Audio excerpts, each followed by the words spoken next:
Quinta-feira, dia 27 de agosto, estamos iniciando mais um Web TV Esporte aqui da redação do jornal NH.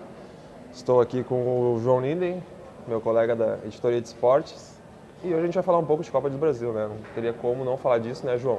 Afinal, tem jogos da dupla e já temos 6 times que estão classificados, né? É verdade, a gente já está... Eu acabei de acordar agora com esse quinta-feira que tu falou, eu estava meio desconcentrado, tomei um susto. Mas acordei agora e já acordei otimista, né, Bruno? Porque a gente estava conversando antes. E, bom, não tem como a dupla Grenal ser eliminada hoje de noite, né? É muito difícil. complicado. Seria uma zebra, tanto o Inter quanto o Grêmio ser eliminado. O Grêmio vencendo de 1-0 fora, decide em casa, podendo jogar por qualquer time empate. misto, né? Curitiba é um time que já está lá pelas beiradas da tabela do Brasileirão. Ainda está poupando alguns jogadores, exatamente porque tem o foco em fugir da zona de rebaixamento do Brasileiro. E o Ituano é um time fora de série, né? Um time, com todo respeito, não está jogando nem a Série D do Brasileiro, né?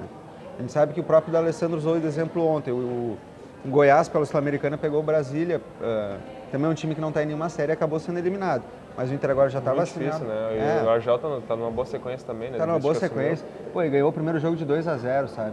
Pode perder por um gol de diferença ainda, que já seria um resultado improvável. Se fizer gol, o Brasília tem que fazer 4. Enfim, é uma situação que deixa a dupla Grenal em grandes condições de classificar e se juntar com Figueirense, São Paulo, Santos, Palmeiras, Fluminense e Vasco. E acho que é isso aí que a gente tem que projetar já, Bruno. Acho que projetar a próxima fase e os possíveis adversários da dupla. E lembrando, né, João, que nessa edição da Copa do Brasil, chaveamento agora só a partir das quartas de final, né? Vai ser sorteio. Vai ser sorteio novamente. Poderemos ter até um clássico Grenal. Pode dar tudo agora, todo mundo dentro da... Bom, então vamos começar a fazer essa projeção aí. Quem é que seria bom pegar agora? Figueirense. Acho que é o melhor adversário que tanto o Grêmio ou o Inter poderiam pegar. O Vasco? Vasco, talvez, mas o Vasco não é um time que tem camisa, né, Bruno? Isso é sempre uma coisa que Que pesa bastante. Né? Pode pesar no momento de decisão, como foi ontem com o Flamengo, né? Estavam perdendo até perto do fim do jogo, conseguiram 1-1 que deu a classificação para o Vasco. Apesar de que naquele jogo de ontem contra o Rubro Negro tinha todo o quesito do clássico, do peso, né? Quem sabe que muita coisa se equilibra, assim como no Grenal. Mas eu concordo contigo, acho que os dois adversários, em teoria, mais fáceis de pegar agora nessas quartas de finais seriam ou o Vasco da Gama ou o Figueirense. Mais difícil, eu apostaria no São Paulo, Palmeiras. São Paulo vem bem, né? Conseguiu... Aí é uma pergunta complicada. Palmeiras também vem muito bem, né, João? Palmeiras vem mais ou menos bem. Palmeiras dos últimos 5 jogos do Brasileiro só ganhou 1 e perdeu 4, se eu não me engano. Acabou vencendo 2 vezes o Cruzeiro, 2 vitórias consecutivas na Copa do Brasil, mas o Cruzeiro tá se desmanchando. Acho difícil o Luxemburgo segurar. Quase caindo pelas beiradas. É verdade. Também, né? O Luxemburgo, desde que voltou do Real Madrid, já fazem 10 anos, ele ganhou 5 estaduais só. E é um cara que está sempre prestigiado, apesar de ter... ele foi um dos caras mais vitoriosos do futebol brasileiro, mas a carreira dele, se tu olhar em conquista de títulos, pelo menos, decresceu muito, né, Bruno? E ele continua prestigiado, dirigindo grandes times. O Santos também parece estar com uma equipe ajeitadinha. Exatamente. O Dorival Júnior conseguiu botar o time Isso para aí, jogar, bem lembrado.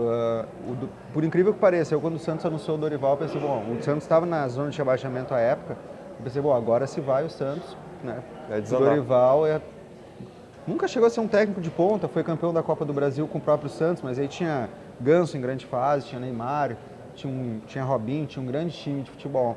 Foi campeão da Copa do Brasil depois, desde então treinou o Inter, fez outros trabalhos no Palmeiras, acho que no Fluminense, nunca foi bem o Dorival. E agora quando o Santos chamou ele de volta, eu achei, agora vai-se o Santos para a segunda divisão, um dos poucos times do Brasil que ainda não foi rebaixado. Mas não, o Dorival está reerguendo o Santos, já é um dos últimos 5 jogos, aí acho que ele tem o melhor aproveitamento no Brasileiro. Eliminou o Corinthians com soberania da Copa do Brasil, 2 jogos, 2 vitórias. Enfim, é um dos times que pode ser talvez o mais problemático, até porque ele deve, conforme for avançando as rodadas do Brasileiro e da própria Copa do Brasil, deve ser um time que vai se focar especialmente na Copa do Brasil, que é a possibilidade de título deles, eles que já são os campeões paulistas. Que o Grêmio, por exemplo, eu acho que é um clube que talvez o foco vai ficar meio dividido entre Brasileirão e Copa do Brasil. Tá bem no Brasileirão também, né, João? Tem que ver a prioridade, a sequência de jogos também. Mas a CBF que deve realizar então esse sorteio na semana que vem, né, João? Para definir aí os confrontos. E a gente poderia falar um pouco também do Noia, né? Rapidinho. Também teve sorteio. Teve já. Sorteio, falar, né? exatamente. Sorteio, vamos falando aproveitar. de sorteio, pegar esse nosso gancho querido aí. Noia que vai pegar o Lajeadense de novo. Adversário conhecido aí. Mais uma das louquices da Supercopa Gaúcha. Na Copa Luiz Fernando Costa, Novo Hamburgo e Lajadense não jogaram, porque o jogo foi cancelado em função da chuva, mas na verdade é porque os dois já estavam classificados. Evitar gasto, né, João? Evitar gasto. Novo Hamburgo poupou R$3.000 só com a saída a Lajeado.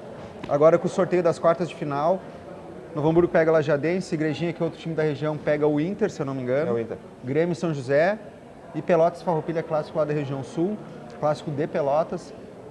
Ficou legal as chaves e o bom é que agora classifica só o vencedor, não tem mais aquela história de o melhor perdedor também classificar. O jogo do NOIC deve ser realizado na próxima semana, não tem nada Provavelmente definido ainda, né? no meio da próxima semana deve sair o primeiro jogo do enfrentamento. Beleza, então é isso, né, João? A gente Isso aí. encerra aí nosso Web TV Esporte de hoje. Amanhã a gente retorna aí a partir das 16 horas. Tenham todos uma boa tarde. Até mais. Tchau. Tchau.